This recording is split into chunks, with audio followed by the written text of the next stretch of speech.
Magandang araw sa inyong lahat at welcome to the Desert Stars Podcast OFW Serye.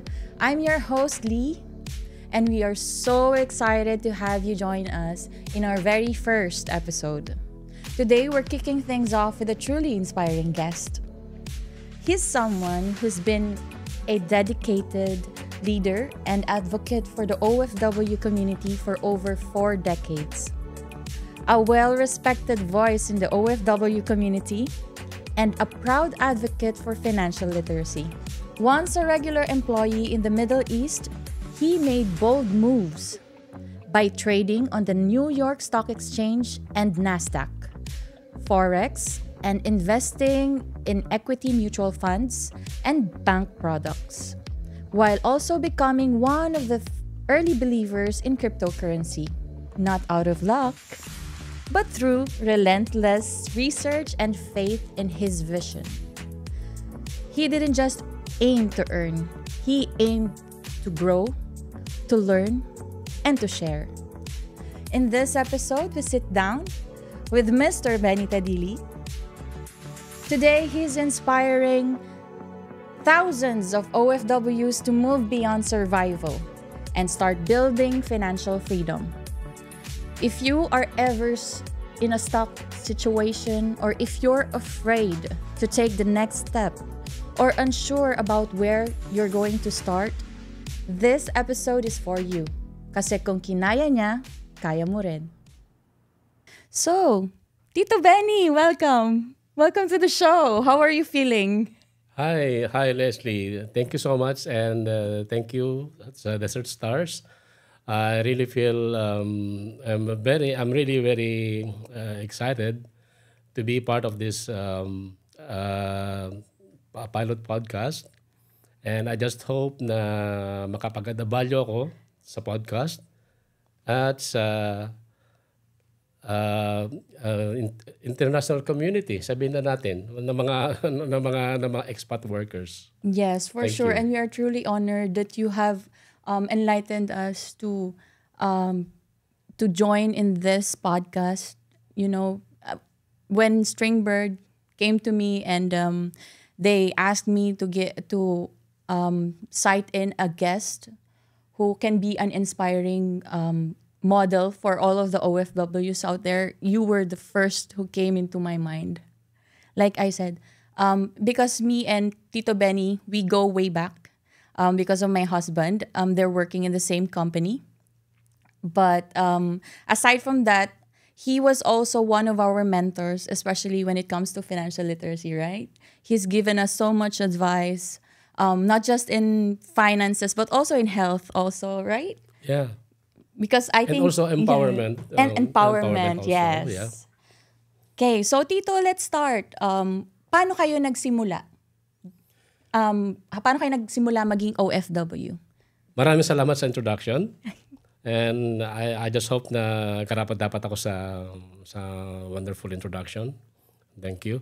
So, ang huling trabaho ko nung nandun ako sa Pilipinas ay isang detachment commander ng security agency. But I wanted to have more in life. So, nag-apply ako nun sa yung the biggest telecommunication company in the Philippines. So, siyempre, pag nag-apply ka, you will have to undergo exam.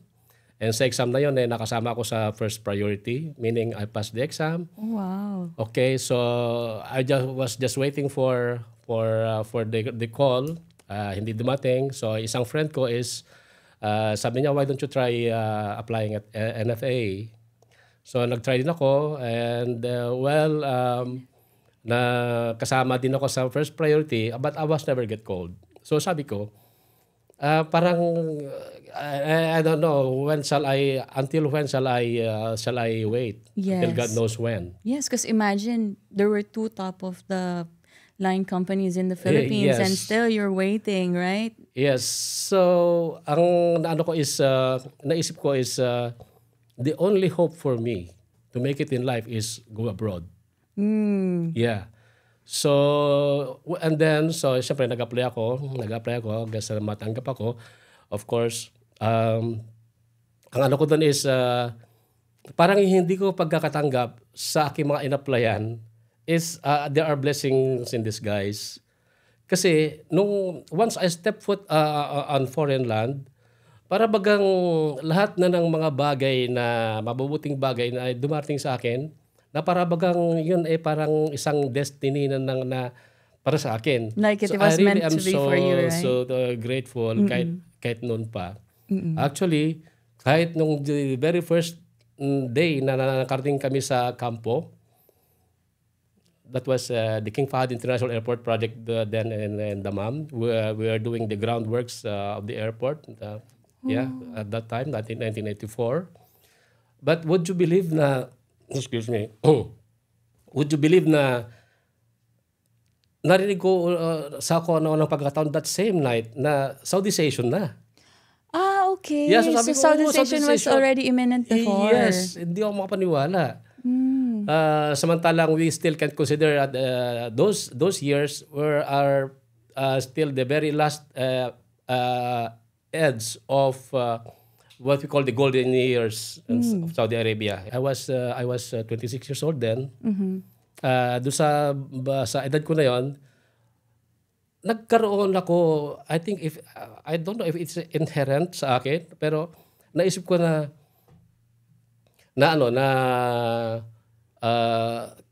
regardless ko naman nangyayari sa paligid ko, I'm fine, I'll be okay. So, yung comfortable feeling na yon, yun ang nagdala sa akin hanggang ngayon na para bagang meron akong invisible support that I can tap to pagka ganun mga moments na ganun. So, that was what really kept me strong and moving forward. Another question, Tito. Why Saudi Arabia? Because there's a lot of people out there who wanted to go to the United States, to Europe.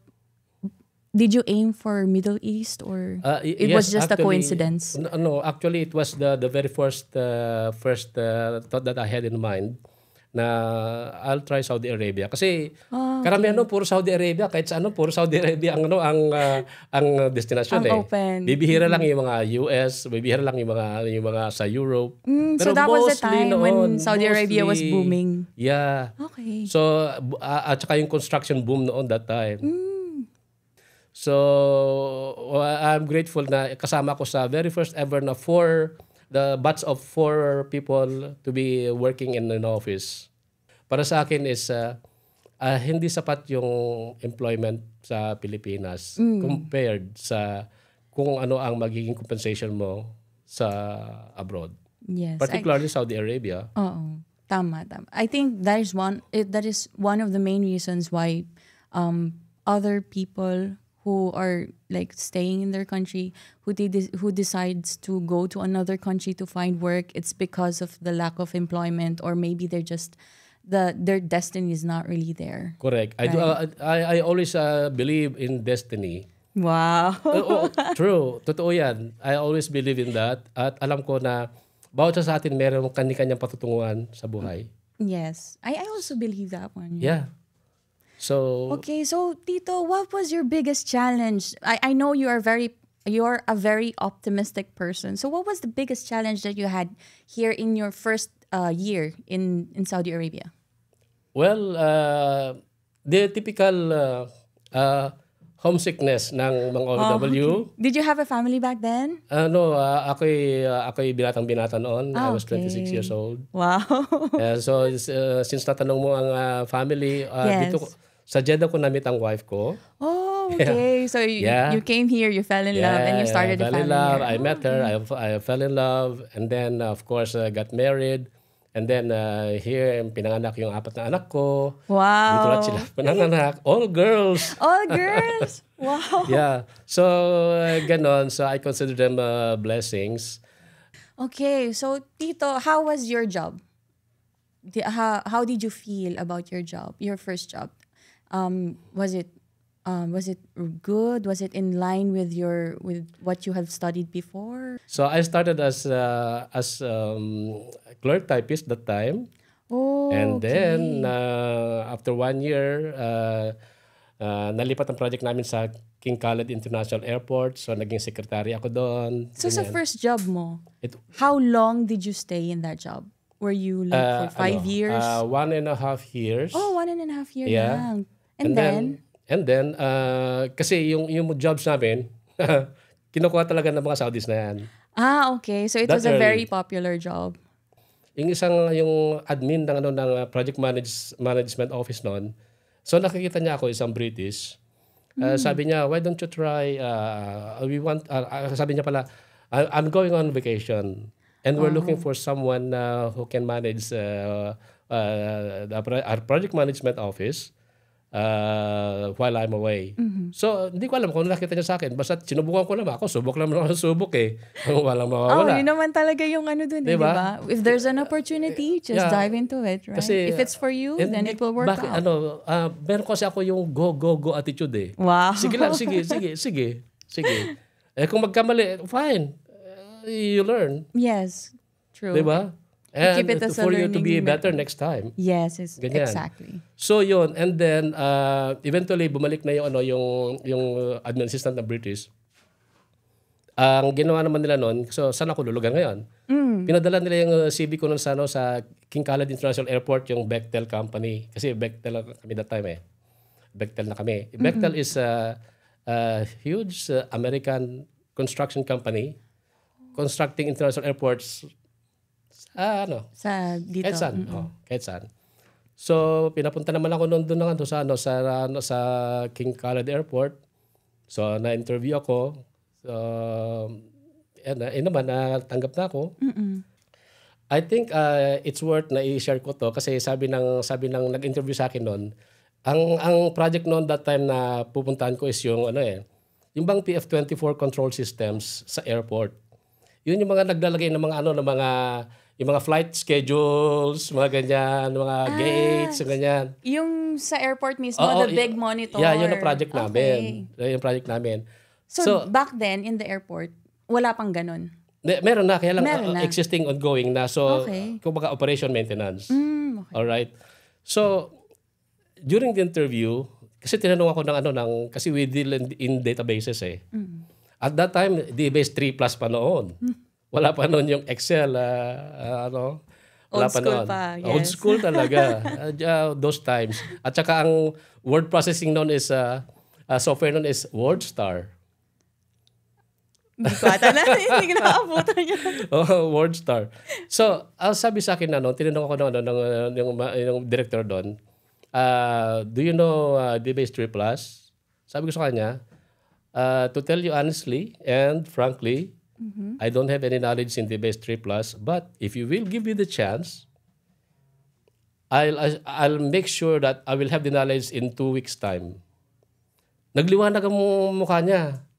Sabi niya, I like people who are really positive and up to the challenge. Up to the challenge, yes. So, yun. So, madali siya natatanggap ako. So, pag uwi ko naman, pagbalik ko ng King Fahd International Airport sa kampo namin, isip ako, sino ba pwede ko ritong sino ba po pwedeng may magturo sa akin?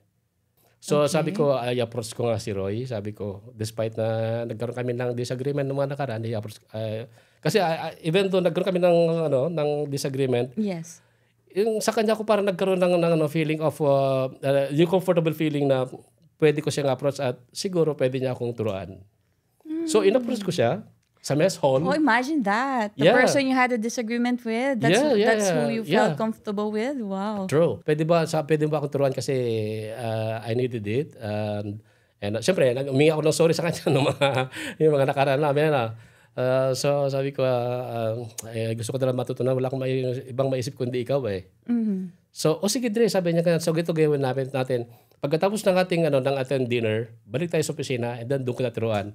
So, nangyayari yun, tinuro sa akin ng DBS 3 Plus. Ibig sabihin, sa madaling salita is, na-acquire ko yung sufficient knowledge yes. to manage qualified. yung databases ng dun sa database. And then, nung patapos na yung particular project namin na yun, parang kasi naniniwala ko talaga sa pag may destiny ka, yung magkakaroon ka ng mga yung mga may taong mga kakasangkapanin. Kasi that time, nung patapos na yung project namin doon, ang nag-send ng resume ko naman noon dito sa King Abdulaziz International Airport, yung isa sa managers namin sa department namin.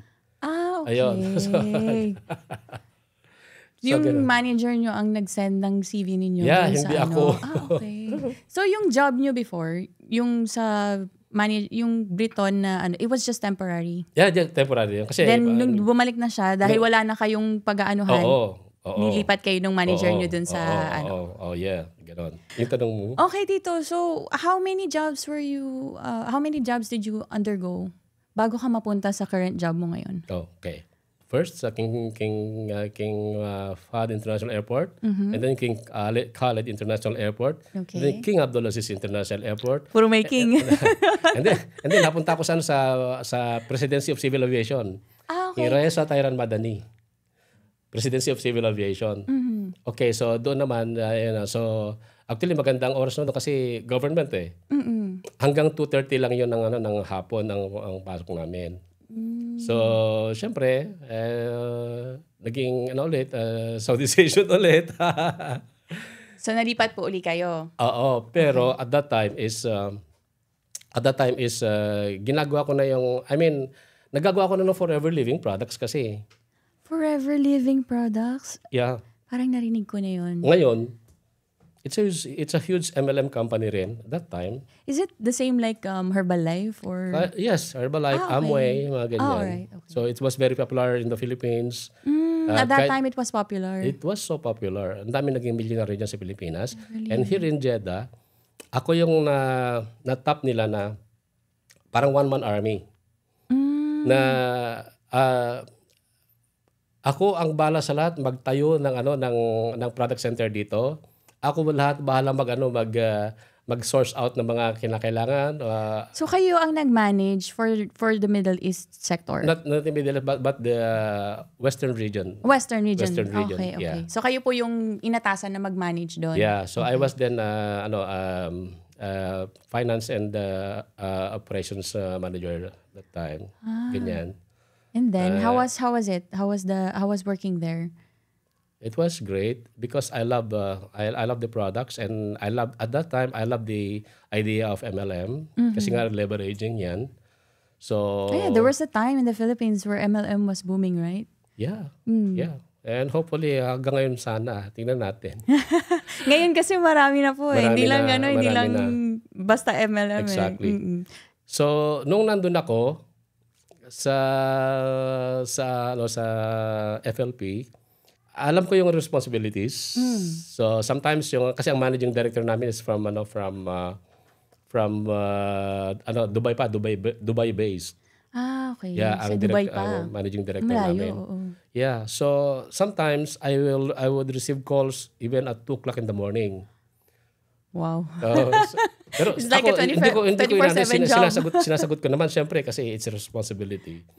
Pero at saka parang gusto ko ulit bumalik noon sa corporate world. Yeah.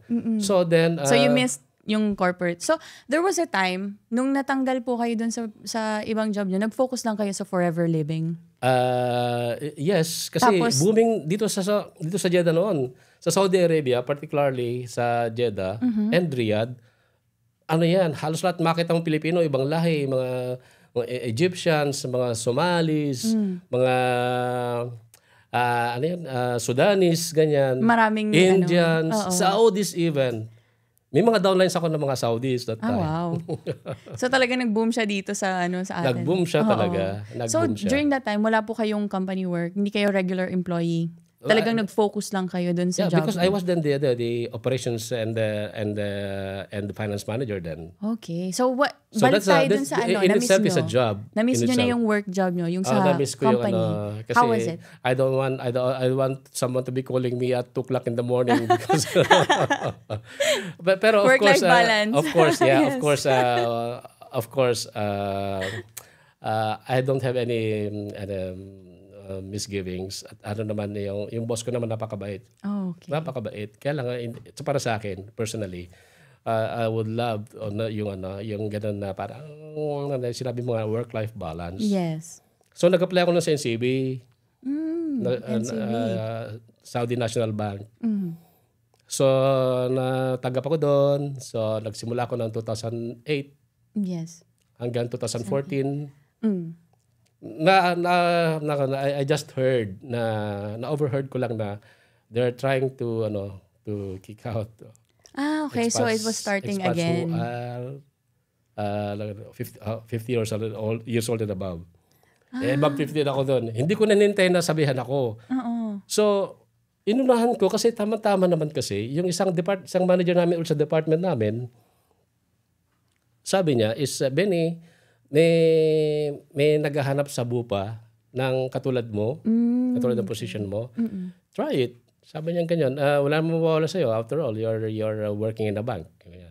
So, nalipat na kayo. So, inunahan nyo na yung work nyo dun sa NCB. Tapos, lumipat na kayo sa Bupa. Punta tayo sa Bupa. Okay. So, until now, right? You're still working in Bupa? I'm still with Bupa. Yes. And happily. For how many years? I just finished 10 years. Mashallah. 10 years milestone last year. Yes. Yeah. And I think masasabi ko na unang kita ko pa lang ng boss ko, tsaka unang kita niya sa akin, parang we click. Nag-click talaga kayo. Oo eh. And then after that, you never looked back. Hindi na. I know naman, it's radiating on you, Tito, na masaya kayo dun sa current job ninyo. And I think all of the jobs that you had was also a blessing in disguise. Kasi, it led you to where you are now. And punta tayo sa side hustle ninyo, Tito. Why did you try to invest your money? At which point of your life na naisipan nyo na, I need to invest my money? That is a very good question. Hindi ko pa alam ang investment noon. Pero during just before the 9/11. 9/11. 9/11. Yung Twin Towers. Yes. Oh. So I and a friend of mine, so nag-day trading kami sa New York Stock Exchange tsaka sa Nasdaq. Wow, sa New York Stock Exchange. Yes. Wow. So I learned a lot there. Yung sentiment ng market. We were focused on the penny stocks kung tawagin. Yung mga maliliit na mga stocks pa na paano kayo napunta sa stock exchange? I mean, like, for regular Filipinos, they would go for MLM. Like what you said before, MLM. Or maybe make a business in the Philippines. Pero stock exchange, it's not every day that you see Filipinos going into stock exchange, right? Exactly. But right now it's popular. Pero before, way back then, it's not. Although nakikita lang natin gano'n, pero marami kahit sa Pilipinas sa PS. Anong nag-influence sa inyo, Tito, para mag-dive into stock exchange? Well, just for me to, kasi ako, I love discovering new things. Oh, yes. Yeah. Hindi ako takot mag-discover. Okay. Talagang kayo, risk taker. Oh, well, to a certain point, okay. A risk taker, but of course, you don't have to just risk it all. Yes, of course. Kinakailangan na naman yan, syempre. Pero, sabi ko nga nung nagsisimula ka, napakaraming mga pagkakamali. Mm-hmm.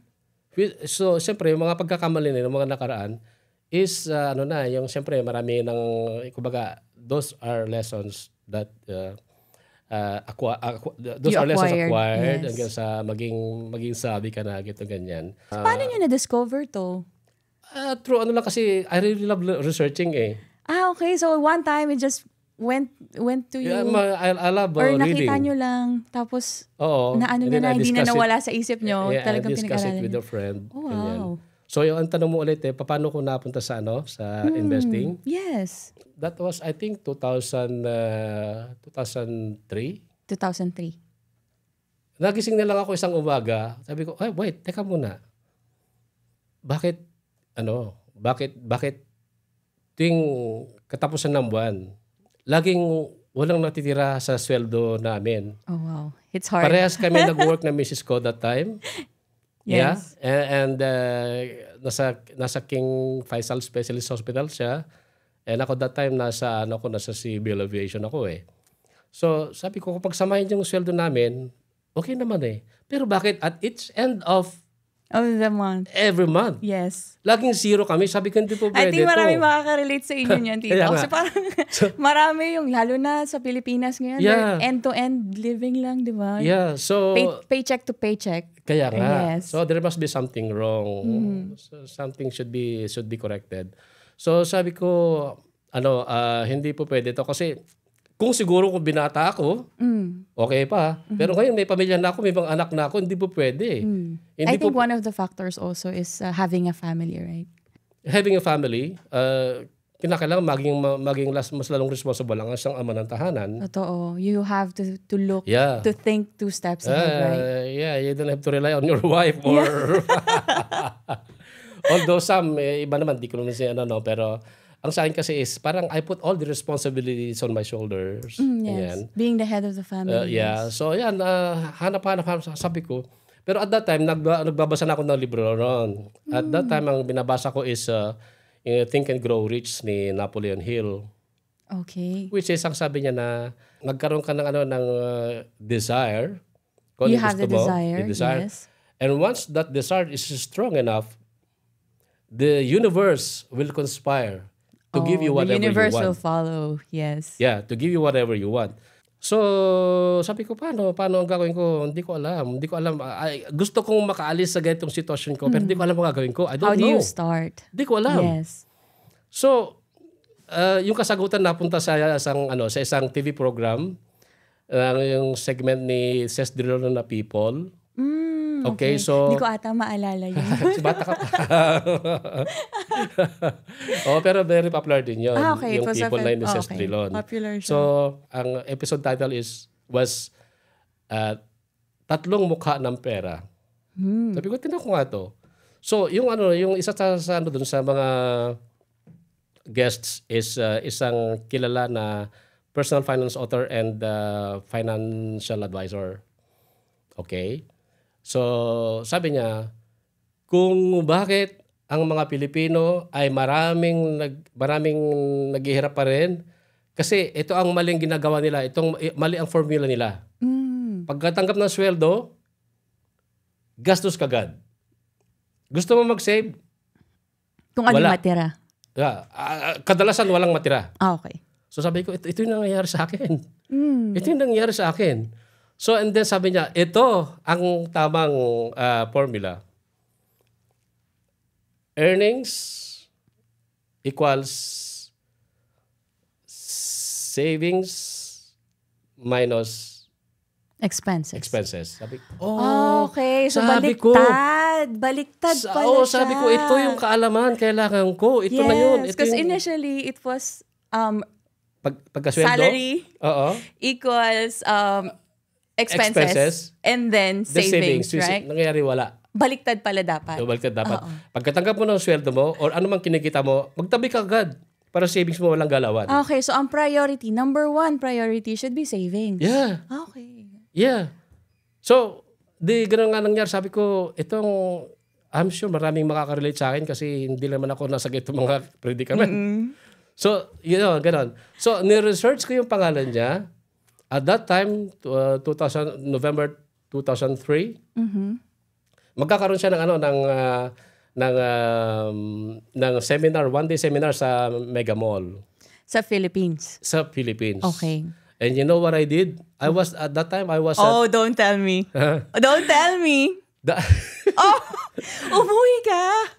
Yes, umuwi talaga ako para mag-attend lang that was the only purpose. Day? Yeah, one-day seminar. Wow. Umuwi talaga ako. Nasa civil aviation ako that time. Umuwi ka talaga, Tito? Umuwi talaga ako just for that party. For that seminar? Seminar. Wow. Oo. You left everything behind and then you... So during the seminar, okay, talagang I sponged talaga ako na I wanted to, ma-absorb lahat ng everything, yes. Lahat ng about sinasabi ng dapat speaker. lang, Tito. Dapat talaga. So, take note. Yes. Walang katapusan. Sige. Ang isa sana kapag tawag sa akin ng pansin is,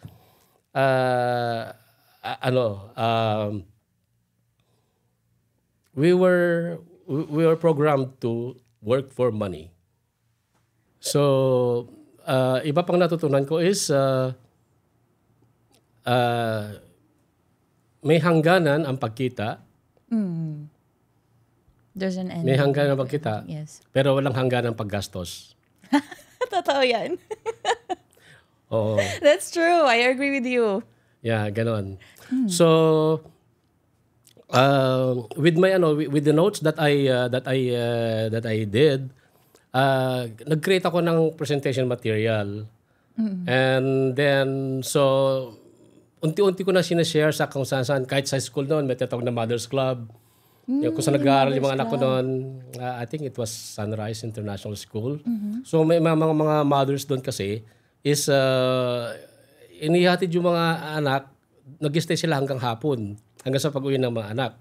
So nagbabantay sila doon? Yeah, ang sabi sa akin ng principal is, Mr. Tadili, bakit di ka maggawa ng para maging makabuluhan yung kanila, nang para meron silang matutunan at mapag-aralan at mailagay nila sa isip nila. So nagsagawa rin ako ng yun. So mga ganun mga informal. That was the school who requested you to give that seminar to us? Yes. Okay. And then they were aware na meron kayong sa financial literacy. Yeah, kasi nagpo-post. So how was it? How was the seminar? Was it fruitful? I can say that it was fruitful kasi kumbaga kaya sabi ko nga importante kasi pagka nagsasagawa ka ng something in front of an audience, you have to know your audience. Exactly. So, pag alam mo ang sitwasyon nila, mai-relate mo ang sarili sa sasabihin mo sa situation nila, and then that's it. So, yun. Sa aking pag-attend ng one-day seminar na yon. So, tinuro din doon yung mga yung second half of the day is about investing na. Oh, okay. So the first half was about yung introduction, wisdom and yes. things. And then the next part is investing. Yeah, so natutunan ko na investing sa stock market, sa mutual so funds. That's where you started. Yeah, mutual funds. And nag-appeal sa akin yung mutual funds na yung mutual fund na equity.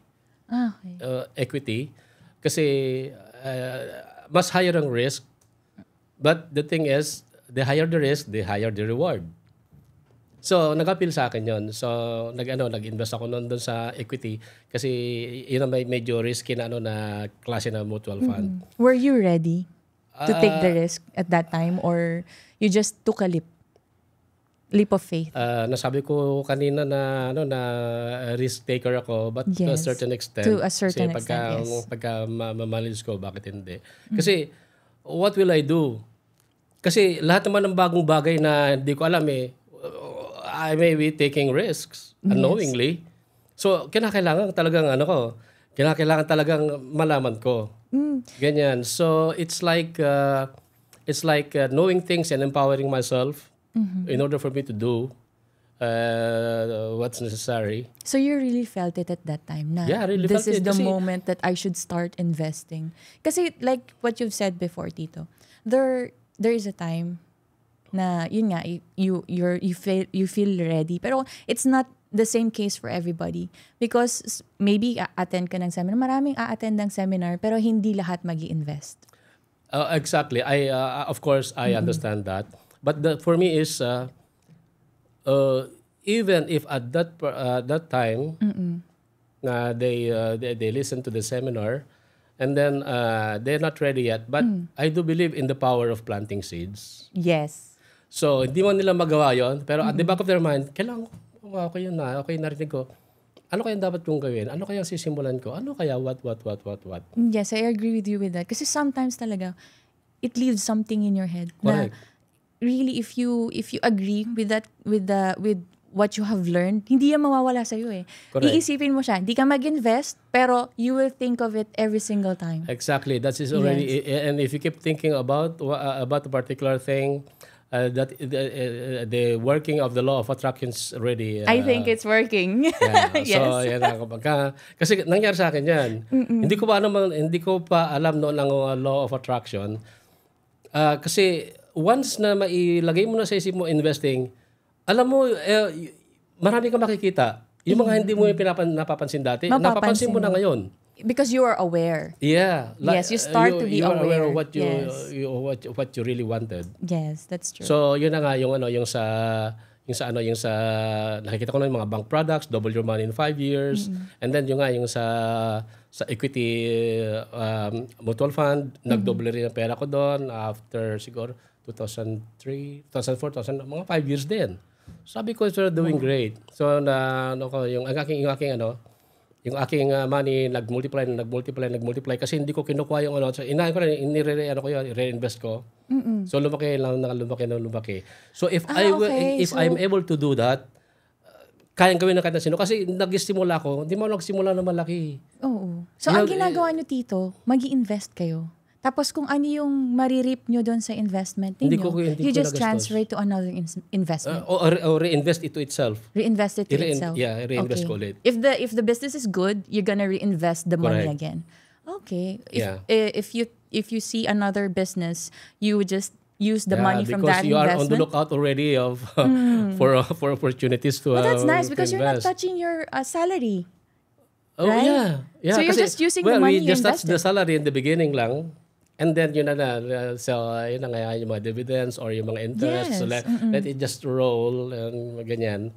Nung nag-start ka mag-seminar, nung nag-start ka na mag-share sa lahat, sa ibang tao, ng idea mo about finances, what was your turning point? Bakit mo na-realize? Because I know you started going abroad because you wanted to have more. You started investing because you wanted to grow your money. You started with you. So when was the time that you realized that, this is no longer for me? I want to share it with everybody Exactly. else. So when was that? Yeah, that's exactly what happened. Nung nagkaroon ng chance, kasi nga ginagawa ko na natuto ko na yung savings and investing. So there was may pagkakataon doon na nakita ko na yung mismong financial advisor na kilalang best-selling author is pupunta na Saudi Arabia, sa Riyadh particularly, para mag-conduct ng seminar doon. Yung kilala nyo, nasa Philippines? Yan, nasa Philippines. Yes. Then nagpunta siya para magbigay ng seminar sa Riyadh? Sa Riyadh. So sabi ko, hindi ko pwedeng palagpasin Pumunta to. na naman kayo ng Riyadh?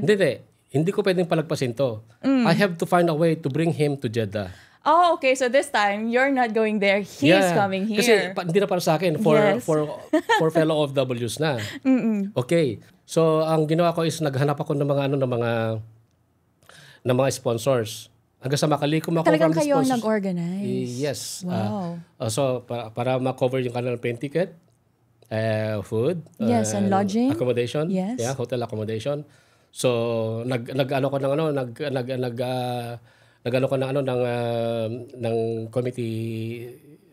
committee ng lahat na para may sagawa yung You started a community. Committee para committee mabuo for yung organizing committee para sa 3 days seminar na yan sa Ramada Hotel. It was the Ramada Hotel. So he came here and then he started the seminar. How was it? It was good kasi talagang actually yung 3 nights na yun or SRO standing room only, talagang puno-puno. Talaga? I think that was the first ever na awakening seminar. So what was the title of the seminar, if you can still remember? Simply financial literacy lang. It was a simple title. Parang ganon. Okay. So that only goes to show that there are a lot of OFWs here who's interested at that time kasi kailangan to nila. learn. Kailangan nila. And I know ang kailangan nila. So yun ang gusto ko ibigay. Okay. Alright, so ito na yon kung bakit na ano ko talaga na ituloy-tuloy na. Kasi yung isang nag-attend, tanda na. Kasi nagbigay kami lahat ng mga certificates of attendance Nung kinukuha niya yung certificate of attendance niya sa office ko lang doon sa FLP. Sabi niya, sayang naman sir, sabi niya ganun kasi po pauwi na ako in 2 months time. I'm already 60 years old. So, okay, because of age. Pero kung nalaman ko lang to 5 years earlier, hindi sana ako uuwi nang wala. Uuwi sana ako ng may dala-dala. Parang kinurot ang puso ko talaga doon. So sabi ko, actually, kahit naisipin ko, naluluha ako So yun ang nagbigay sa akin talaga na kinakailangan ito ko na to ituloy ko na gawing advocacy. So from from your own seminar to realizing that there's a lot of people who needed that seminar as well, to making it come true, and then to being an advocacy already. Yeah. Oh. Yeah. Ang ganda ng transition. Yeah, Kasi it started with you. yeah. Tapos naging you met somebody and then hanggang sa naging advocacy na siya. Yeah. Hindi ka natakot dito with everything that's going on Kasi, with you, with your job, with your investment adventures, and then with helping other people. Hindi ka natakot? Was there a moment in time? Never na sumagi sa akin yung takot kasi bakit mo matatakot? Wala man ako ibang gagawin kundi para sa alam kong kakabuti sa kapwa ko OFW. Wala akong dapat ikatakot doon. Ganon. And it even extended sa international community. Yes. Pero ang aking first ever na official na formal na seminar noon is the one that I did kasi member ako ng photography club, yung Spectrum. Oh, so you were also interested with photography. Yeah, member na ako doon. So sabi ko, teka, ang dami mong interest dito. Wow. Actually, yung isa sa photo ko noon is na-feature sa Full Frame magazine, yung yung glossy magazine na about engineering architecture na based sa Dubai. Going back dun sa I wanted to ask you about being scared or feeling afraid, because andun there's this feeling minsan na when you're at the height of something that's happening in your life that's good, meron kang magkakaroon ng split second or minsan may darating sa'yo na agam-agam na matatakot kayo. What if I fail? Hindi pumasok yun sa inyo. Ay, hindi eh. Sabi ko, what if I don't? Talagang you just... Go lang ako. Wow. Kung wala akong ginagawang masama sa kapwa ko or kung wala akong bad intentions, everything should be go. Okay. Ganyan ako. Hindi ako nag-iisip ng maaring kasi what if may mangyari kasi masisira lahat. Maybe you were at the point in your life I think this is one kind of disastrous thinking. Oh, yes. Para sa akin, ha? I think tama din kasi you were at the point of your life wherein you were no longer thinking about yourself. That's why the question, what if I fail, was did not pop into your mind. No. Kasi it was all about your intention. It's about the other people. Or it's about sharing what you know to other people to help them. Yeah. Tama. Kaya hindi nyo naisip na yes. And even yung aking audience is nag-expand yan sa international. I say international kasi there was one time na may nag-message sa akin. So, naghanap sila ng resource speaker para sa Quality Management Department ng King Abdulaziz University Hospital. And half of the audience are Saudis. Oh, okay. So this is your first international seminar? Yeah. Wow. I can say international kasi international audience. Meron din Indians, may mga Filipinos, ganyan. So, natakot ba ako noon? Pero sabi ko, ganun nga. Hindi ako dapat na matakot kasi I only have good intentions for the people who are expecting for something. Yes. Who want to listen and perhaps learn new things. And then one of the things that they told me is Saudis are like from a Saudi perspective. Perspective. And from a Saudi himself. Sabi niya na financially, ang Saudis are financially spoiled. Yeah. Okay. That's not coming from me. Okay. So sabi, so now I know. And now, sabi niya is one income is no longer enough. Oh, okay. Kaya open na rin sa mga Saudi couples na pares may trabaho, ganyan. Okay. And they want to jump from one loan to another. Sabi ko, ito pala ito. So at least, nakabuo ako ng presentation ko. From that idea. Based on the insights that he shared to me. Doon sa seminar, doon natin natutunan, yung pinaka-seminar mo dito sa yung first international seminar mo, doon mo natutunan yung power of research. Kasi Hindi, noon pa. Noon pa. Kahit noon pa, yung bago ko nagpunta bago ako nag-invest sa Bitcoin. okay. So going to Bitcoin, cryptocurrency. Let's dive into the cryptocurrency. Oo. Bago ka mag-dive in doon, talaga nag-research ka. Yeah. Okay. Kasi why should I do something that is not bereft or that is wanting of knowledge or Kasi information? meron 'di ba? Pag uso, 'di ba? May mga tao na pag uso, they just dive right into it. Yeah, meron And mga then ganun, they pero will I don't learn belong about it into later that on. type of people. Yes, to that kind of crowd. I really yeah. love researching before I go into okay. something. So, with that, Tito, anong research process yung mga ginagawa mo bago ka mag-invest? Okay. That's a very good question. Meron ka bang certain procedures to follow? Yeah, meron. Talaga? Meron. Una is understand the asset, Okay. understand the Understand asset. the business, yes. Yeah, and then source reliable information. Parang lang din pala eh. Parang pag nagre-research ka sa school. Yeah. Define your goals Yes. and risk tolerance. Okay. So first you understand the business. You know all about the business, and then you check if it is resource. The resource is Information credible. or yeah. Yes. And then the next one is reliable. And If of it's course, reliable, define your yes. goals. Ano bang mo? Ano bang bakit ka ba bago mag-i-invest? mag-invest? Yes. Oo. At bakit yun ang napili mo? At ano bang risk tolerance mo? Dapat ma-identify mo yun. In terms of risk tolerance, can you please elaborate? Parang anong klaseng risk tolerance? In terms of money? In terms of time?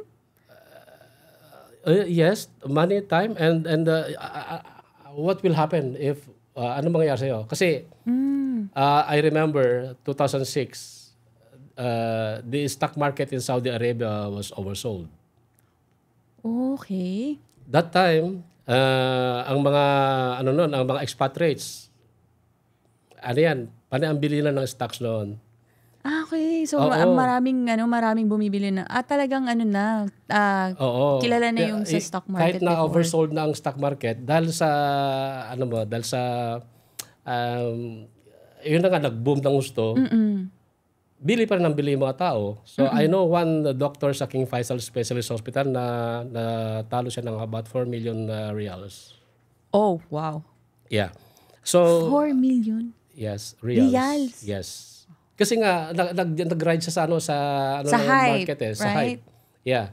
So Well, since that's a lot the of stock money. market is already yung tadawul, kung narinig mo yung tadawul, oversold na yan. So pagka oversold, ano mangyayari? Pabagsak na magka-crash ang stock market. And that's what happened in 2006. Okay. At doon, meron akong kaibigan doon na kaibigan na Saudi, married to a Filipina. Na sabihin natin na nasiraan ng bait. Umabot Malaki sa losses ganong niya. point? Kaya nga. So, yung risk tolerance mo, Yes. kakayanin mo ba? Oo nga. If the worst will happen, I think kakayanin this mo is ba? a very important factor that you Yeah. have to think about. Kasi kung meron kang kilala na umabot sa ganong point, Yeah. scary. Hindi lang siya mag-isa. No? Marami It started with the hype and then you Yeah. ended up losing your mind with it. Scary. So, isa pang ko dyan is yung analyze market fundamentals. Marketing fundamentals, right? Market fundamentals and of course, yung sentiment ng market. Okay? So, and then evaluate risks. Ano ba to? Kakayanin mo ba itong risk na to? Or pwede? Manageable ba? Or what? Evaluate mo yung risk. And then, ang huli yung stay updated and reassess. Stay updated and reassess. Okay, so going back, assess yourself. If this is the investment or the business that you want, Oo. if this is what are your goals for this Yeah. investment or business, and then Yeah. the next one And is then analyze the market fundamentals. analyzing the market fundamentals. Okay. And also the sentiment. And then the number 6, Yung evaluate risks na. evaluating the risk. If it is something that you can manage, or if Yes. it's something that you can handle. Yeah. Or if Okay. it's something that will make you blow your mind. It makes you crazy. Mas crazy. Yes, that's important. Yeah. And then the last one. The last is yun na nga yung yung stay updated. Stay updated. Okay. And reassess. Tama, kasi merong iba na, yun nga, katulad nung sa iba, nagjo-join lang sa hype, tapos yun na. Hindi na nila inaalam or di sila masyadong updated. Sila sa yung mga, sila yung mga nagsisisi sa But huli. it's true, right? There are people, you Of have course met there are. people out there who are having this kind of sentiment. Okay. Kasi sinabi lang na ganito, kasi sinabi na yung tropa ko, kasi ganyan. Diba? Sabi na kamag-anak ko, sabi ni uncle, ni tita, ni tito. Yes. Okay. Okay, so Tito, nabanggit niyo yung sa Bitcoin. So, is there anything you want to share about Bitcoin? Yes, thank you. Yun nga, so 2016 na nagsimula ko mag-research sa Bitcoin, and then so sabi ko, eto palang Bitcoin is it will disrupt the established financial systems.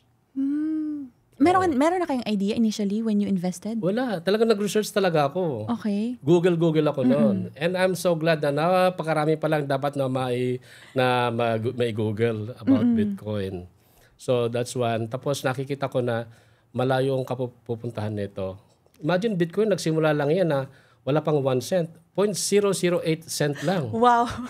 That was way back when? 2009. 2009. Magkakilala na tayo nun? Hindi pa. At Hindi ko pa. Sabi ko nga hindi pa. Kasi hindi mo kami, lately lang kami nadami sa Bitcoin eh. Imagine, 25 cents?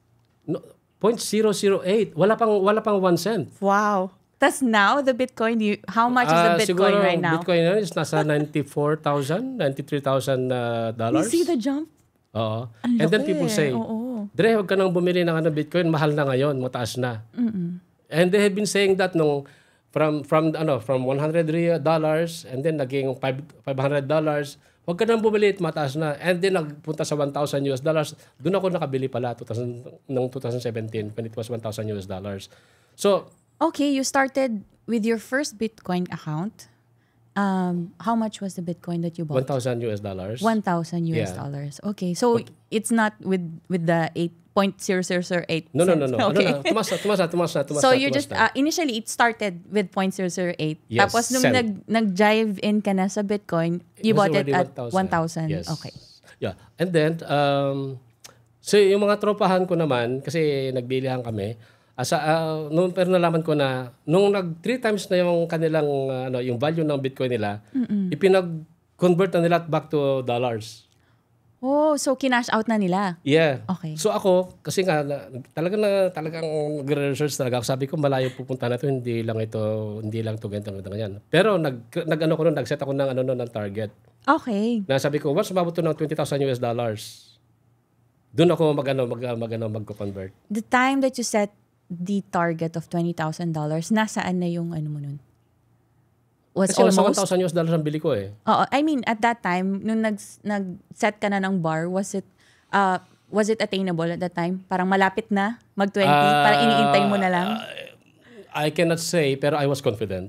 You were confident with I was confident okay. with I was doing. Feeling ko malapit na kasi you were confident. Kasi hindi ko alam pa pero nung nakita ko by August, September 2017, nagja-jump na siya ng mga 10,000, 13,000. Uy, sabi ko. Okay yung ko. So sige, mas inano ko na sige. Pag umabot ng 20,000, ako. So true enough, in less than 1 year, December 2017, umabot sa halos $20,000 ang Bitcoin. Wow. At that time, sasabihin ng mga tao, huwag ka nang bumili, mataas na yan. No. The matter of fact, ilang beses na sinasabi yan. Nung nag-40,000, mataas na. 50,000, mataas na. 70,000, mataas na. Ngayon, sabi nila, huwag ka nang bumili, mataas na. Hindi. Ngayon, adoption na ito ng Bitcoin ng mga countries, especially the United States. Did you see this coming? Meron silang yung ginagawa na lang reserve nila. I mean, when you invested, did you see this coming? Or no? No, but I know na kasi decentralized ito. At saka no one can control Bitcoin. Okay. No one, even the most popular country, the most powerful country or the most powerful person, no one can ever Control the Bitcoin. control Bitcoin. So, at that Yeah. time, meron ka ng hopes or wala lang? Parang, sige, try ko nga to. Tapos, kalimutan ko muna. Ganun. Yun talaga ang ano ko, ang style ko. Mag-invest ako, kalimutan ko. Oo. Hanggang sa pagbalik mo, nasa 20,000 na. Pero hindi lang sabihin na hanggang doon lang punta noon. Matter of fact, tumaas. I understand. Yeah. Pero naglagay kayo ng cap. Yeah. Yes. So, when you reach that cap, did you cash it out all or no? Oo, kasi para sa akin napakalaki na. Imagine yung 1,000 naging 20,000. Oo. So, yun. So, and that provided me na makabili ng ng mga condo properties. So, ngayon meron ng Oo. So, ito na yung sinasabi nyo, Tito, na yung investment nyo, kung hindi nyo ulitin, i-scatter nyo lang sa ibang investment. Oo, sa iba kung saan yung sa tingin mo po pwedeng magbigay pa sa'yo ng ng more income. At saka napakaganda kasi noon yung passive income na yun. Kumbaga rental income wala ka na ibang gagawin. Kung mangolekta na lang. Ganyan. So, during that time that you were into cryptocurrency, you were also looking into other investments? Lagi ako lang titingin. Lagi? Okay, Oo. so you were just not focused in one lane, in one path? Yeah. Okay. Oh, yeah. Ano, Tito, di ba? Even if, kunyari, for some reason, mag-decide na kayo na, this is it, uwi na ako. You can say, it's safe to say that you are finally financially free. Ready. I can say na ready na ako. Pero, yun na nga. Hanggat po pwede pa, sige pa. Hanggat may hinihintay ako na something, you know. Kasi may tinatawag sa Bitcoin na all-time high, yung mga ganyan. So, I'm waiting for that. So, and I love my job. I'm happy with my boss. Yes. And I even thought of na my work is my mission, one of my missions in life. And even my boss, nasabi ko sa boss ko yan, kasi ka-tsokaran ko yung boss ko. Sabi ko, boss, alam mo, masasabi ko sa isa ka sa mission ko sa buhay. Wow. O parang gano'n. Ang sweet. Talaga. Pero Tito, may tatanong pa ako. Kasi sinabi mo, nag-start ka nag-invest ka sa stock exchange, tapos mga small and big na mga forex din, tapos nag-Bitcoin ka. Was there a time in your life, was there a chance na kayo, parang nalugi kayo or meron kayong ininvestan na? Kasi, syempre, yun din ang isa sa mga tanong ng mga tao. Yes. Hindi lang tayo puro success. Syempre, it's part of learning. Of course. Yes. Was there a time that you lost to an investment? Or? We always have to consider all those things. Not everything is So, meron? Meron. Oh, okay. Pero I consider them costly education for me, costly learning. Oh, naman. Siyempre, hindi man lahat talaga 100%. 100% na investments go according Successful, to your, yes. It's not 100% it's not 100%. successful. Yeah. But it's up to you how you accept those things.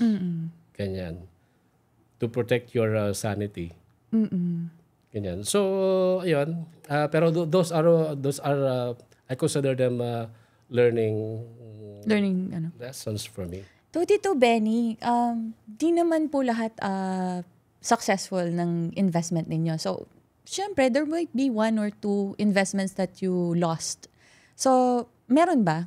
Gusto ko lang i-confirm, meron ba? Naranasan nyo rin na nag-invest kayo, tas nawala yung investment ninyo? Of course, meron naman yan. So, one person going into investments, dapat titinan niya yung other side. Okay, so nangyari din sa akin yan. Pero, that did not deter me. Na hindi ako nasiraan na loob. Itinuloy ko pa rin. Kasi I just consider them as learning lessons. Learning lessons, yes. And also to check myself, how can I be resilient? Paano ako makabangon sa pagkakadapa? So that's how I test myself. Okay. So kumbaga, either negative or kahit na negative man yan, still I look for the positive things that come out of it. Ganon. Just be optimistic. It's always great blessing for anyone to be optimistic, to be always positive. Parang dun sa pagkatalo ninyo, instead of letting it parang ibagsak kayo, ginawa nyo siyang challenge. Para ginawa nyo siyang learning, hindi kayo tumigil. Kasi maraming tao na, di ba ganon, yung titigil, may panghihinaan ng loob. Kaya nga. Di ba? Tapos parang, Tas tumigil na. oo, titigil na, tapos nakalimutan na. Ganon. Tas balik lang sa typical na kung ano yung ginagawa nila na which is not really generating that much. Was it easy to accept your loss? Or no?